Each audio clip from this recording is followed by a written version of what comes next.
If you're a real estate investor and are wondering how to raise and leverage private money to make more profit on every deal, then you're in the right place. On Raising Private Money, we'll speak with new and seasoned investors to dissect their deals and extract the best tips and strategies to help you get the money, because the money comes first. Now here's your host, Jay Conner. But I wouldn't have made $160,000 unless I'd had the motivatedsellers.com lead and the private money. I closed that deal in 7 days. If you're investing, the podcast for all things real estate investing. So welcome back to another episode of Investor One-on-One, the podcast where we connect the nation's top real estate investors who are reshaping the industry and redefining success. Today's guest is a legend in creative real estate financing, known nationwide as the Private Money Authority. He's helped countless investors fund their deals without banks, credit, or hard money. After being blindsided when his bank cut off his funding, he turned frustration into innovation, developing a system that landed him over $2 million in private money in just 90 days. He's a creator of Where to Get the Money Now, and his strategies are allowing investors everywhere, big or small towns, to profit without limits. So let's dive in and see how he cracked the code to private money and built a funding empire that fuels real estate deals coast to coast. Welcome to the show, Jay Conner. It's a pleasure having you, man. Thank you so much for inviting me to come along and talk about the subject that I'm so excited about and so passionate, that being private money. And I'll tell you why I'm so excited about private money. It's because since I started using private money all the way back in 2009, I've never missed out on a real estate deal because I didn't have the funding. Private money's had more of an impact on our real estate investing business than any other strategy that we have put to work. I love it. And I'm so excited to hear more from you, especially because you're so passionate about it and you've been doing this for such a long time. So let's start off with your story. Take us back a little bit. What was your first real estate deal like? And how did that set stage for your journey? Oh, wow. So my first real estate deal goes all the way back to 2003. And my wife, Carol Joy, and I, we live here in eastern North Carolina in a very, very small town, Morehead City, North Carolina. Our total target market's only 40,000 people. So we're in a small market. But since that time, we've bought and sold and rehabbed over 500 houses since we started in the business. And the first 6 years, or from 2003 until January 2009, all I knew to do to get my deals funded was go to the local bank and get on my hands and knees and say, please fund my deal. So, that's how I got my first deal funded. Now, this was way before I knew anything about private money. I had an unsecured line of credit at the local bank. This was in 2003. Back in that time, if you could fog a mirror and prove you had a pulse, you could get an unsecured line of credit. I had a $250,000 unsecured line of credit. And so I really didn't know what I was doing. I looked in the Homes magazine. I found this foreclosure, this bank-owned property. And so I got it under contract. I bought it with for $50,000. I put $50,000 worth of rehab in it. And I had, so then I had $100,000 in it using the unsecured line of credit. So it was all beautiful, totally rehabbed, and I put it in the multiple listing service. And I tell you, it's funny, 45 days went by with no showings. And this home was absolutely beautiful. I had it listed for $139,900. So with no showings in 45 days, I was reading one of those books on creative selling. And what I read in the book was, it said, if you put an ad in the paper, this was back when people put ads in papers. If you put an ad in the paper that offered owner financing, you could sell your house really fast. So I put an ad in the local paper offering owner financing, and I didn't put the address of the house. And one of the first people that called me, his name was Linwood. Linwood called me up and he says, Jay, I want to see this house.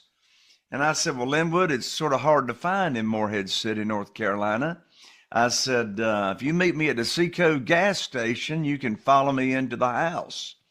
Well, you see, the fact of the matter is, it was on Mayberry Loop Road.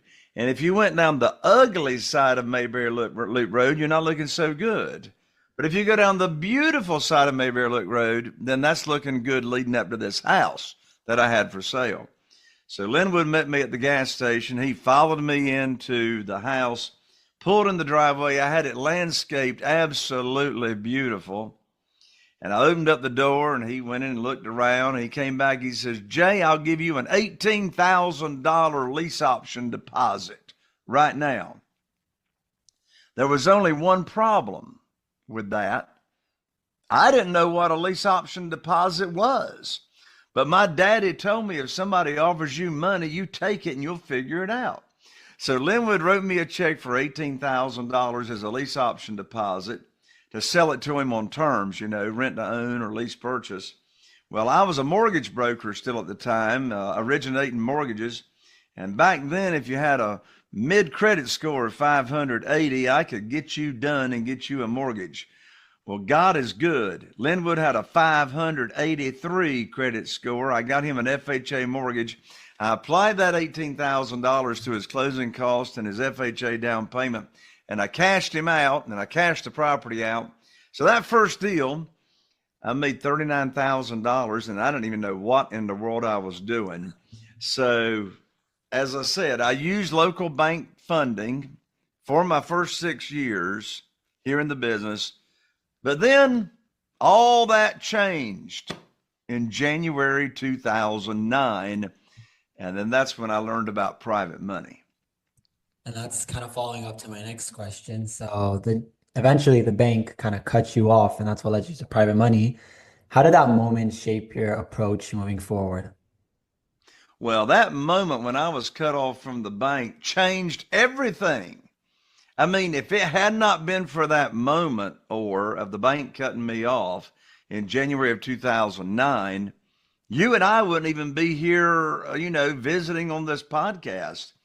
I remember it like it was yesterday. I was sitting right here at my desk, and, believe it or not, we actually still have handsets and cords here in North Carolina.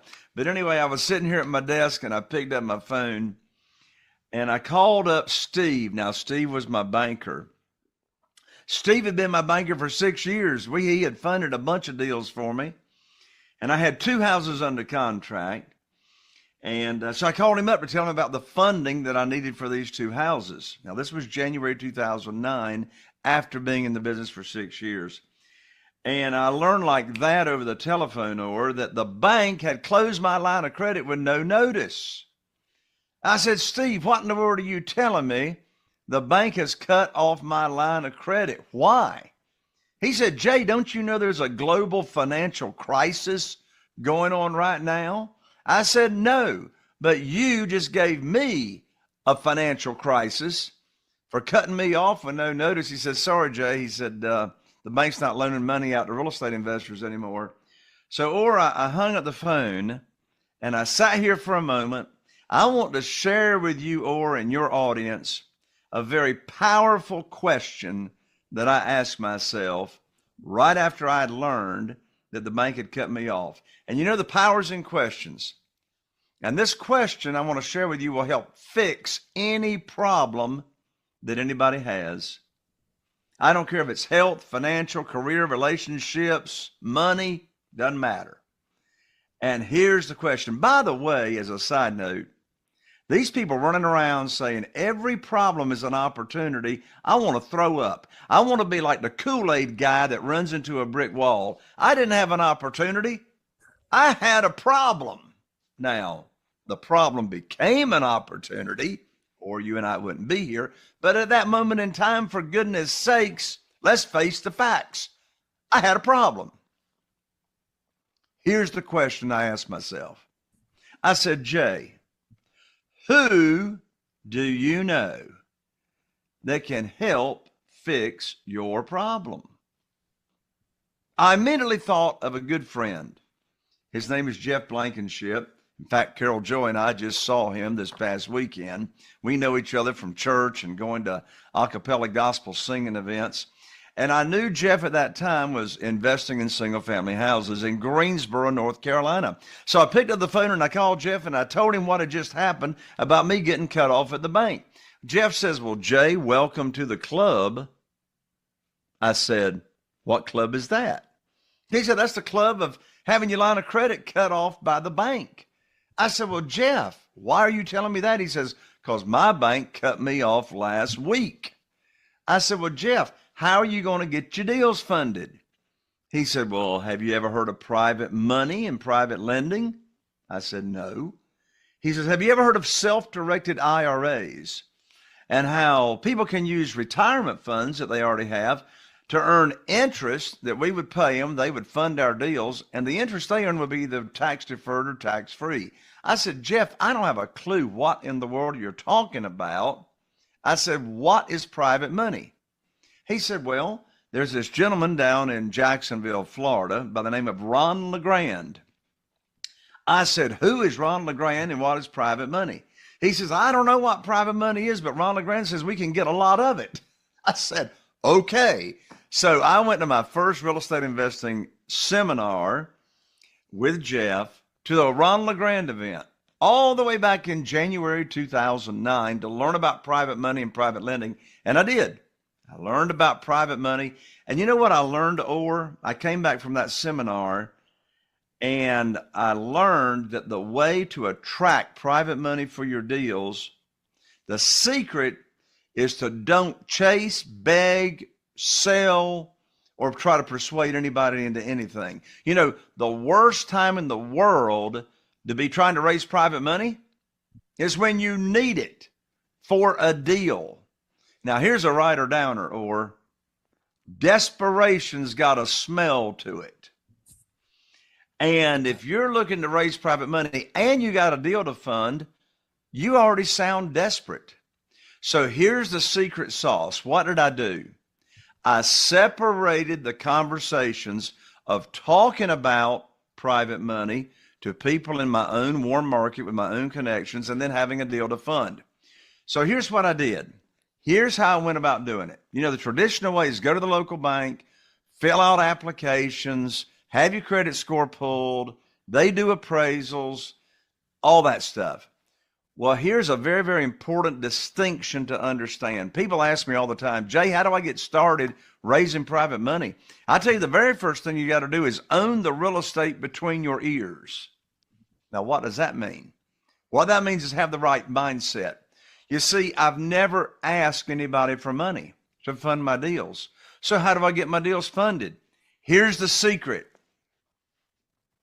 I put on my teacher hat, which says private money teacher. Now, here's what's so powerful about this. You see, I've got 47 private lenders right now funding my real estate deals. And you know what's interesting, Orr? Not one of these 47 people ever heard of private money until I told them about private money. They never heard anything about self-directed IRAs. So what did I do? I went about teaching people in my own warm market, people I go to church with, people in the Rotary Club, people that I ordinarily see on a regular basis. I put together my program that I was going to offer. So you said, instead of asking for a mortgage in this world, I'm offering a mortgage. So I teach them the program. I teach them, say, here, here's what private money is. Here's how you can use investment capital, or you can use retirement funds to fund your deal, and I'll pay you either tax-free or tax-deferred interest, depending on the type of retirement funds you have. So I taught them the program. I'd say, look, here's the interest rate I pay, which, by the way, is 8%, no points. I've been paying 8%, no points, ever since 2009. Here's how you're protected. Here's how you can get your money back in case of an emergency. So then they tell me they like the program and how much money they got to work with. Here's the last secret I'm going to share, and I'm going to turn it back to you, Orr. I'm going to share the exact script I say when I pick up the telephone and I call a private lender to fund my deal. You see, they've already told me how much they've got to work with. So let's do a little role play here, or let's say you're one of my new private lenders, hypothetically. Let's say you and I have known each other for quite a while. We're friends. You already trust and like me and all that. And I've told you about private money, and you've told me you've got $150,000 in a 401k in a previous employer. So I've introduced you to my self-directed IRA company that I recommend. And let's say that you've moved that $150,000 over and you have now established your self-directed IRA account. And guess what? When you did that, I told you I'm going to put your money to work for you just as soon as possible. So a week or two goes by and I call you up. You answer the phone. We have a little chit chat. Here's the exact script, the exact words that I say for you to fund my deal. So I call you up. We have a little chit chat. And I said, or I have got great news for you. I can now put your money to work. I've got a house over in Newport, North Carolina, with an after repaired value of $200,000.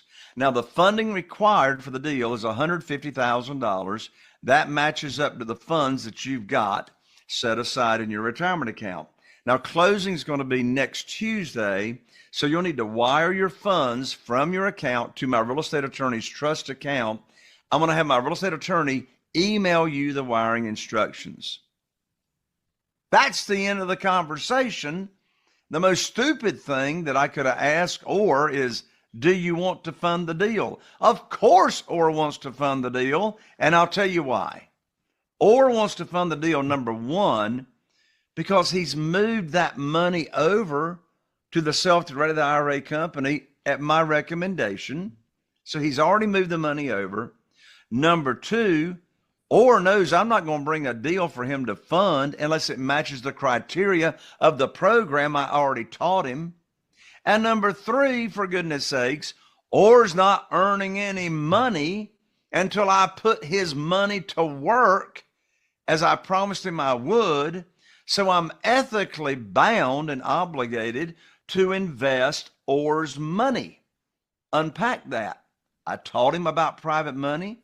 I told him about the program. He loves the program. He's moved his money over, and now I'm going to put his money to work, and everybody is happy. Love that. Wow, that's a really good script. I swear I really wanted to invest as you were saying that. I was like, take my money for a moment. Let's go a little bit back and talk about what exactly is private money for our investors hearing this, because we have some newbies, we have some seasoned investors, but I want to hear what private money is to you and how it differs from hard money or traditional bank loans like we spoke a little bit about. Thank you. Yeah, so private money. So here's what a private money lender, here's who a private lender is. A private lender is an individual, a human being, just like you and me, that loans either their investment capital and or their retirement funds to us real estate investors. So the private lender is the bank. So when we say private lender, I'm not talking a JV partner. The private lender does not own any of the property. The private lender acts in the same capacity as a bank. So it's your land trust, your LLC, whatever entity that you're investing in, you own the property. Your entity owns the property. The private lender is the bank, which means we're going to protect them the same way we protect the local bank or mortgage company. We're not going to borrow any unsecured funds. We're going to give them a mortgage or a deed of trust to collateralize the promissory note. We're going to name them on the insurance policy as the mortgagee. So if there's ever a claim against that insurance policy, then the insurance company makes the check payable to the lender, the private lender, and to your company. We're going to name the private lender on the title insurance policy as an additional insured in case there's any title issues down the road. So the private lender is the bank. Now, let's be very, very clear. I'm not talking, when I say private money, I'm not talking about hard money. Now, hard money is typically a broker of money. A hard money lender broker is typically a broker that's gone out and raised money for their fund for people to invest in. And then the hard money lender turns around and loans that money out to us real estate investors. And so there's lots of differences. By the way, I'm not poo-pooing hard money lenders. Some of my best friends are hard money lenders. They use my techniques to raise private money for their fund that they turn around and loan back out to real estate investors.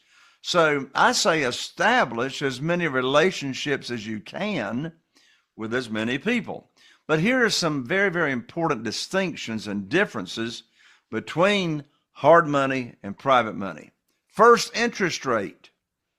As of today's recording of this podcast, you're going to be paying between 12 and 14% to a hard money lender. My land's 12 to 14%, goodness gracious. Well, private money, I'm paying 8%. Big difference in the interest rate. Secondly, hard money lenders are going to have points for origination fees, typically going to be 2 to 4 points. Private money, I never pay origination fees. No origination fees, just a straight 8%. Another big distinction is extension fees. So on hard money, if you haven't cashed out in the length of the note, which is typically 6 months, 9 months, maybe 12 months, then the hard money lender, if you extend the note, they want more money. I know one hard money lender that charges 3% more of your amount borrowed just to extend 90 days. That's 1% a month, right? So with hard money, you're going to be up to like 20% in your first year. With private money, there are no extension fees, still just a straight 8%. Then another big distinction is how much money is the hard money lender and the private lender going to loan to you or advance when you buy the property. Hard money lender is only going to loan you 60 to 80% of your purchase price. Private money lender, big difference. You're going to get 100% of your purchase price.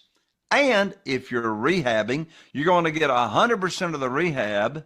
We always bring home a big check when we use private money. We never take any of our own money to the closing table. Here's the question.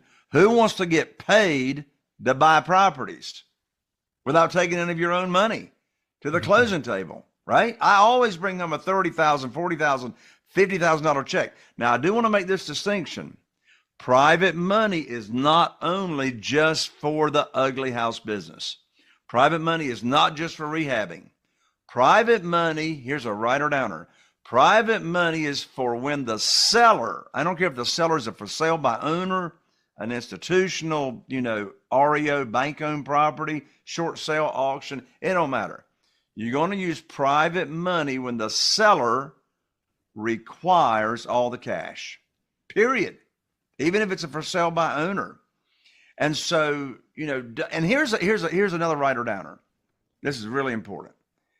Here's a check and balance. When you're using private money to pay all cash for, say, a single family house, if you can't bring home a big check when you buy and take none of your own money to the closing table, you're paying too much for the house. So just to clear this up, keep it simple. This only works if you're buying a property, no matter what condition it's in, at a discounted price. Because you see, we'll borrow up to 75% of the after repaired value. So back to that example where Aura is my private lender, you got a $200,000 after repaired value house that you're going to buy. I didn't say purchase price. I said after repaired value. Well, I'll buy that house all day long for $100,000 or less than 50% of the after repaired value. Well, you can borrow up to 75% of the after repaired value. So follow the money. Follow the money. If the after repaired value is $200,000, you can borrow up to $150,000. But if you're buying it for $100,000, follow the money. $150,000 comes into the trust account for the real estate for the attorney that's closing the deal. There's $150,000 there in the trust account. $100,000 of that $150,000 goes to the seller. Now you got a $50,000 excess cash to close when you buy. Well, of course, you're going to use 30 or 40,000 of that for the renovation, but that leaves you another 10 or 15,000 in equity that you can use any way you want to. Marketing, carrying cost, take a cruise to the Bahamas, whatever. It don't matter, right? So that's another big distinction. You always get to bring home a big check when you use true private money to fund your real estate deals. Those are amazing insights and really differentiates, between the different ways to get money. So thank you for sharing that, Jay. One of the stories that kind of like caught on to me is how you raised over 2 million in 90 days. What was the key to that rapid success, in your opinion? Well, there were two keys to getting $2 million in less than 90 days, right after being cut off from the bank. The first key was, again, no chasing, no begging, no selling, no persuading. I got my first $500,000 of that $2 million from one conversation. Let me share that in a short story. So Carol, Joy, and I are very involved in our local church, the Church of Christ, here in Morehead City, North Carolina, and we go to Bible study on Wednesday nights. So it was a Wednesday night, shortly after being cut off from the bank and me learning about private money. We go to Bible study at 7:30 on Wednesday night here on Barber Road in Morehead City. I walked into the foyer. I was looking for a gentleman by the name of Wayne. Now, Wayne and I had known each other for some time. I walked up to Wayne. I said, Wayne, I got something I'd like to talk to you about confidentially after Bible study. Have you got a few minutes? He said, sure, Brother Jay. So we have Bible study. We get together. We walk down to the nursery. I close the door. Here's exactly what I said to Wayne. Here's the script. Exactly what I said. I said, Wayne, you know everybody in this town. And he did. He was the Zenith television dealer in Morehead City, North Carolina. Now, if you don't know who the Zenith television dealer was, that means you're too young or to remember life before Walmart came to town. That's where you bought your TVs. He'd come out and install your TV. He'd repair your TV. He'd finance your TV. Wayne had put a TV in everybody's house in Morehead City. And so I said, Wayne, you know everybody in this town. And he did. He was very well connected with the Rotary Club and all that. I said, Wayne, and here's the magic phrase. Here's the magic phrase. I said, Wayne, I need your help.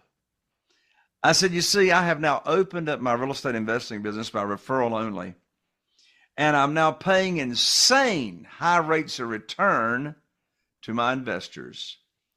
When you run across somebody that's complaining about losing money in the stock market and hardly making nothing in the local bank and a certificate of deposit, would you refer them to me and I'll tell them about my program? And Wayne looked at me, he says, well, now, Brother Jay, what you got going on there? And I said, well, what are you saying, Wayne? I said, are you saying you might be interested? He said, well, I might be interested. I said, well, why is that? He said, well, I'm losing money in the stock market, as you just said, and I'm only making 3% in the local bank in a certificate of deposit. That's what it was back in 2009. He said, what kind of rate are you paying? I said, well, Wayne, that just sort of depends on the deal. I said, what sounds high to you? He said, well, I'm making 3% in a certificate of deposit. He said, I don't know, I guess maybe 5 or 6%. I said, Wayne, I can't pay you 5 or 6%, but I can pay you 8%. He said, put me down for $250,000. So that next day, I went to his and his wife's home here in Morehead City, and I put on my teacher hat, and I taught them about private money. They never heard of private money. I taught them my program.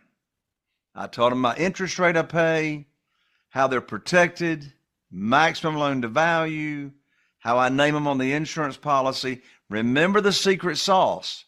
I didn't talk any deals that I needed funding. I just talked about the program and the opportunity without any deal attached to that conversation. And you know what's interesting, Orr?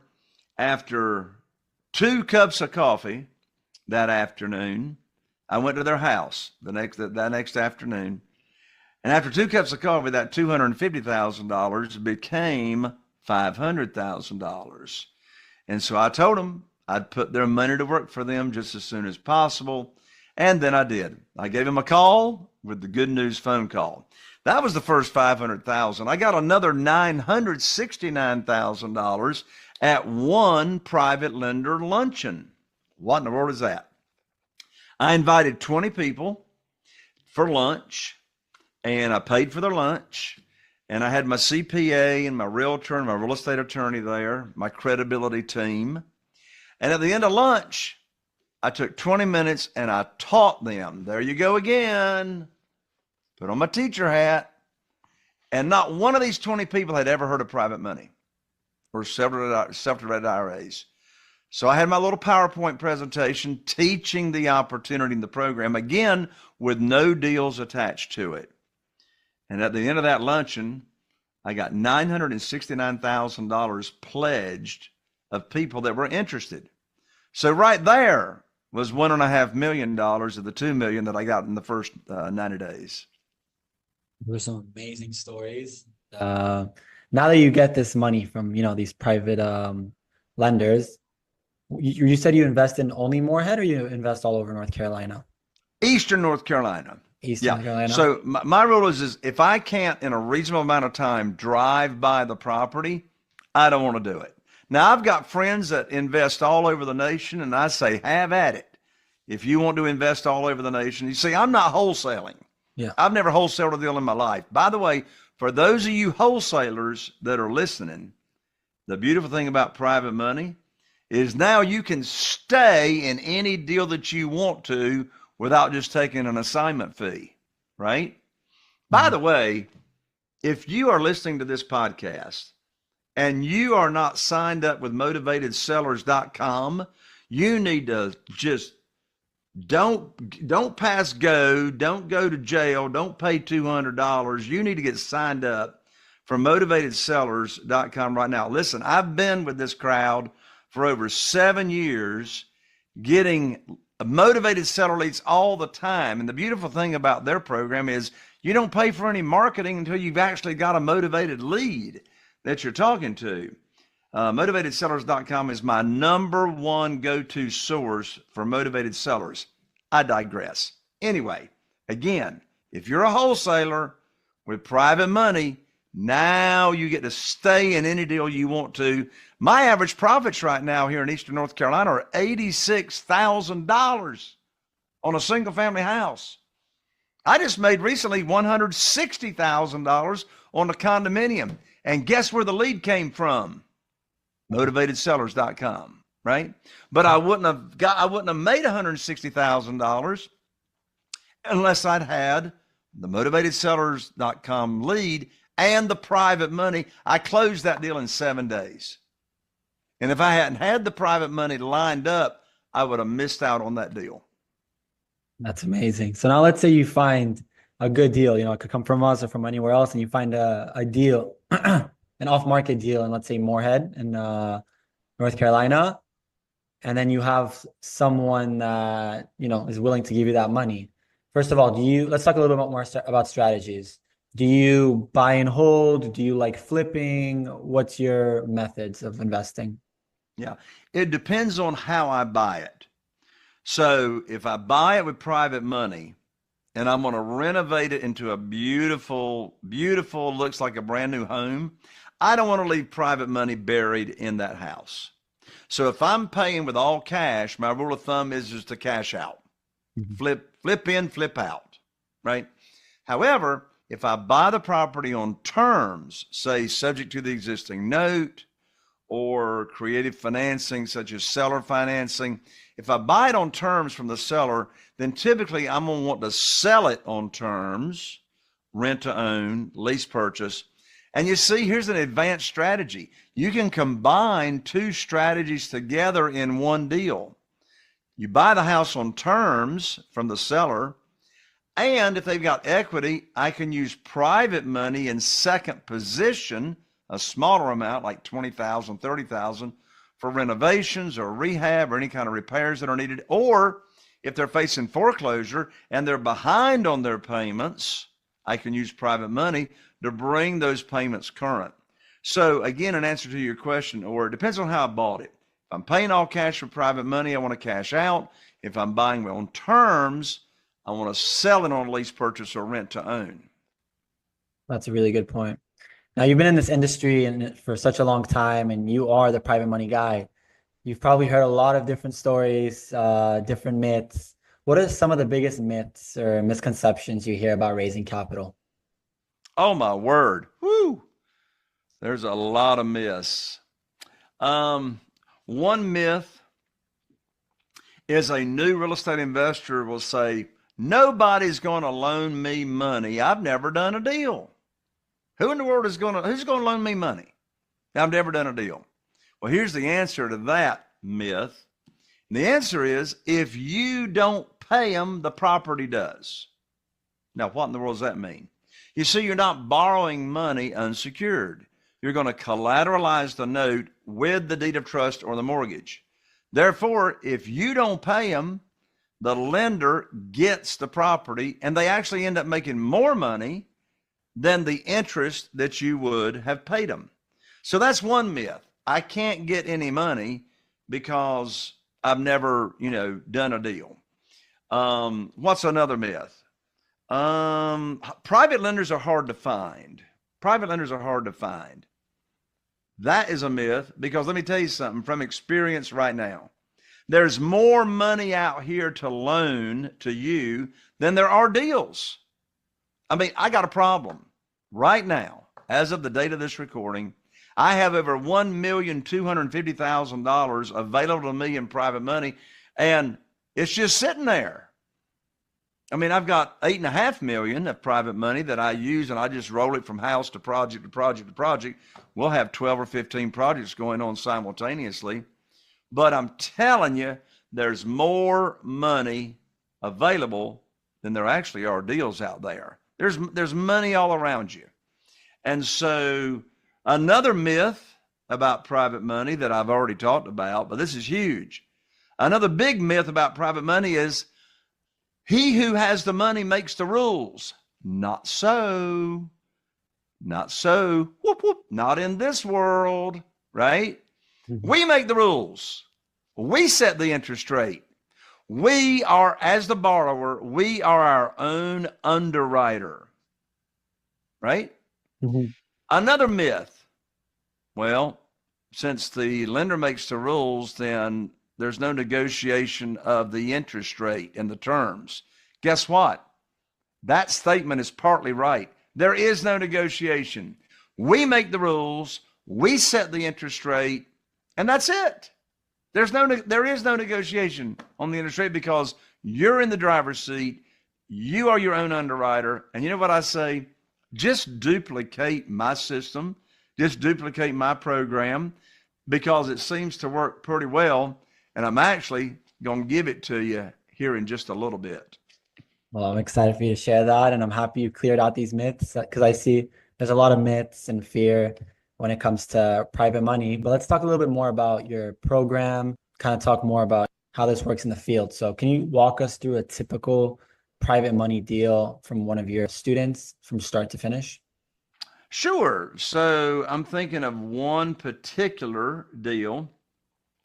So it came in on motivatedsellers.com, and the purchase price was $150,000. $150,000. And it was a major renovation. The after repaired value was $400,000. That's a pretty good spread, 150 to 400. And so it was a major renovation. The renovation was about $75,000. So all in, $225,000, after repaired value, $400,000. And so, of course, the good thing about the market we're in here in North Carolina, in fact, this house was just put on the market less than a month ago. And here's what the student did that I taught the student to do. When the house is ready to sell and put in the multiple listing service, list it with your realtor. I only pay 5%, not 6% of the sale price. And on Monday, put it in the multiple listing service, have your realtor put it in the multiple listing service under a category called coming soon. Coming soon. What that means is nobody can look at the house, but they can look at the price, they can look at pictures, they can look at the description, but then on Friday, have it go active. That means people can look at it. So what we want to do is line up a bunch of appointments, or your realtor lines up a bunch of appointments for people to see that house on Friday after going, active on Friday.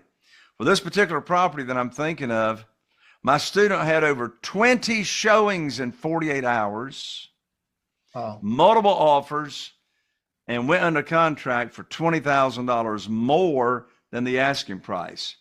Now, here's the takeaway from that illustration and that story. Unless my student had been signed up with motivatedsellers.com, they wouldn't have gotten the lead. The second takeaway is unless they'd had the private money lined up to offer to pay all cash, they would have missed out on the deal. So it's a pretty easy conclusion.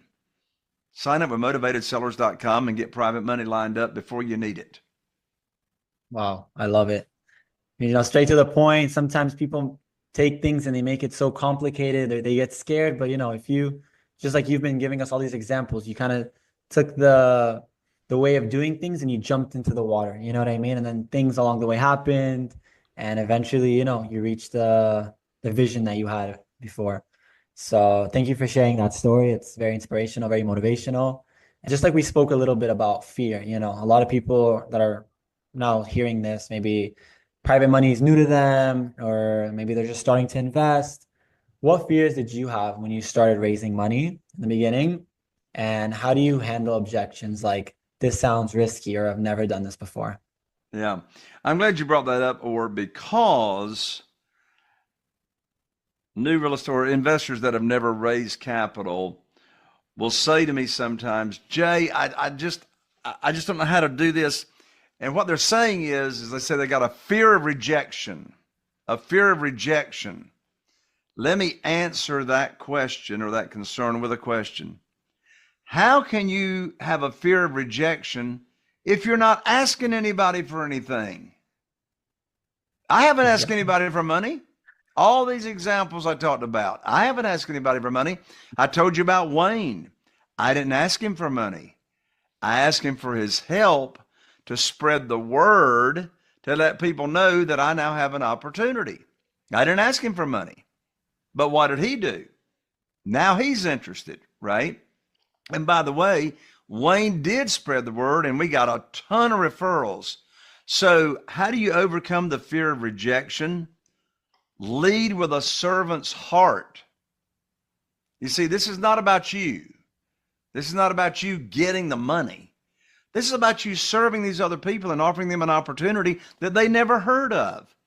And if you're not asking anybody for money and you're just teaching them what private money is and what self-directed IRAs are, you know what's interesting, Or? Over the years, we have gotten so many thank you notes in the mail as to how we have been a part of changing people's retirement years by offering them an opportunity that they had never heard about. One in particular I'm thinking about, they thanked us for changing their retirement years because that private lender, they got to go visit their grandchildren down in Florida anytime they wanted to because of the rate of return in private money that we were paying them that they would not have gotten otherwise. So it's all about win-win solutions. Again, you're not asking, begging, chasing, persuading. You're offering an opportunity. You're teaching people what this is all about without ever asking. It's all about serving. I love that. I was going to say it's all about serving, and both sides are winning. So you always have to see how the other person is going to gain out of this. And it's very similar to marketing. I come from a marketing background. I've been doing marketing for years. It's like, if I market something and tell you, buy it, I show you that we're desperate to sell a product versus teach you about the product, make it more valuable for you. And then eventually you see like, wow, this is interesting. This is what I needed. And then you kind of come to me, you know what I mean? So that's a very interesting take. And I think that strategy is what's going to get investors to really get the money they need. Um, Absolutely. Now, following up on that, let's say you started, you've had a very amazing career and you're still doing really cool things. And I love today's conversation. I got a lot of value from it myself. But if you had to start scratch, and this is a question I love asking so many kinds of investors, because, I talk to people in the industry that do so many different kinds of things. We all have the same goal in mind. We want to help as many people as we can. We want to increase our profits. We want to get as many deals as we can. But if you had to completely start from scratch today, May 5th, no deals, no private money, no connections, just you, Jay Connor, but you wanted to succeed in real estate all over again, what steps would you take in the first 90 days? Get a mentor that knows what they're doing. I was in this business for 6 years without having a mentor or a coach holding my hand. And it wasn't until I lost my line of credit at the bank that I searched for a mentor, and, to learn about private money. But, or I think about in the past, those first 6 years, I lost hundreds of thousands of dollars because I didn't know what I didn't know. I'm thinking of one particular property, a condominium I invested in. I was planning on flipping it. The market turned. I hadn't run the numbers on cash flow, so I had to rent it out. And for a long time, I lost money every month because I hadn't also run the numbers on renting it out. So those types of very, very expensive lessons will save you so much money if you get a mentor or a coach right up front instead of waiting until you have a problem. That's the biggest thing I would have done differently. And to conclude this, what's one book, podcast, quote, or just a piece of advice that, comes from you, Jay, that's made a lasting impact on both your real estate career and your personal life? Well, so many books. I mean, it's the books you read and the people you meet that will have the biggest impact on your destiny and your future. I'll share one book that changed my life, literally changed my life, changed the trajectory of where I was going. And that's when I was 24 years old. I was in a very, very dark place. And I woke up one morning saying, life has got to be better than this. Had no relationship with God. Family had sort of cut me off. I didn't have any friends to really speak of. And so I went to the bookstore and I went in the personal development section and I found a book that changed my life. The name of the book is University of Success, and it's by Og Mandino. It's still in print. It changed my life. Wow. And what's next for you, Jay, for your career and for your personal life, just to get a little bit more, more about you? What's next for me is to get my health in better health. I want to lose 50 pounds. I'm telling you, I want to get in better health, or for goodness sakes. But that's not the kind of answer you were looking for. So what's next for me? What's next for me is looking for more opportunities to make an impact and help other real estate investors transform their lives and transform their businesses. Private money transformed mine and had the biggest impact on my business. And so I'm at a stage of life right now to where I just love giving back. I love being passionate and sharing my passion about how private money can transform other people's real estate investing businesses. And that's what's next for me, is looking for as many ways that I can share inspiration, transformation, and true knowledge on how to be in control of your real estate investing business by using private money. For sure. And thank you today, for inspiring me. And in general, Jay, I love the energy, the perspective you have on life. It's very, very important in and out of our careers. And in general, thank you for sharing your insights today and experiences and all those amazing stories with us today. It's been a pleasure having you on Investor One-on-One. If our investors that are watching this want to connect with you or learn more, how can they find you? Thank you. Or as a thank you for all of you that have been listening and tuning in here to Investor One-on-One, I'd love to give you a gift. And the gift is a copy of my most recent book, Where to Get the Money Now. Where to Get the Money Now, subtitle, where to get all the money for your real estate investing deals without relying on institutional money or hard money lenders. I will send this to you express mail, and it's $20 on Amazon, but don't go to Amazon. Let me give you the book for free. Just cover shipping, and you can pick up the book at jayconner.com/book.